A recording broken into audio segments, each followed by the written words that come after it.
Hello மக்களே, பாமக ரூட்டில் அதிமுக, தமிழக அரசுக்கு நெருக்கடி தரும் எடப்பாடி. ஜூலை 23 தமிழகத்தில் ஆர்ப்பாட்டம். தமிழகத்தில் நேற்று 4.83% மின்கட்டணம் உயர்த்தப்பட்டுள்ளது. இந்த மின்கட்டணம் உயர்வை திரும்ப பெற வலியுறுத்தியும் ஆளும் திமுகவை கண்டித்தும் வரும் 23ஆம் தேதி தமிழகம் முழுவதும் அதிமுக ஆர்ப்பாட்டத்தில் ஈடுபட உள்ளது. தமிழகத்தில் வீடு மற்றும் வணிக பயன்பாட்டுக்கான மின் கட்டணம் அதிரடியாக உயர்த்தப்பட்டுள்ளது. இது தொடர்பான அறிவிப்பு என்பது நேற்று மின்சார ஒழுங்குமுறை ஆணையம் மூலம் அறிவிக்கப்பட்டுள்ளது.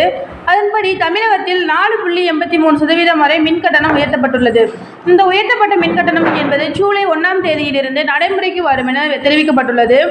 இதனால் அடுத்த முறை நாம் மின் கட்டணம் செலுத்தும் போது புதிய மின்கட்டணத்தின் அடிப்படையில் பணம் வழங்க வேண்டியிருக்கும். இந்நிலையில் தான் மின் கட்டணம் உயர்வுக்கு தமிழகத்தில் எதிர்ப்பு கிளம்பியுள்ளது. அதிமுக, பாமக, பாஜக, நாம் தமிழர், தேமுதிக உட்பட பல எதிர்க்கட்சிகள் மின்கட்டண உயர்வை தமிழக அரசு உடனடியாக திரும்ப பெற வேண்டும் என்று தெரிவித்துள்ளது. அதோடு லோக்சபா மற்றும் விக்கிரவாண்டி இடைத்தேர்தலில் வெற்றியை பரிசீலித்த தமிழக மக்களுக்கு திமுக அரசின் பரிசு இதுதான் என எதிர்க்கட்சி தலைவர்கள் விமர்சனம் செய்துள்ளனர். தேங்க்யூ.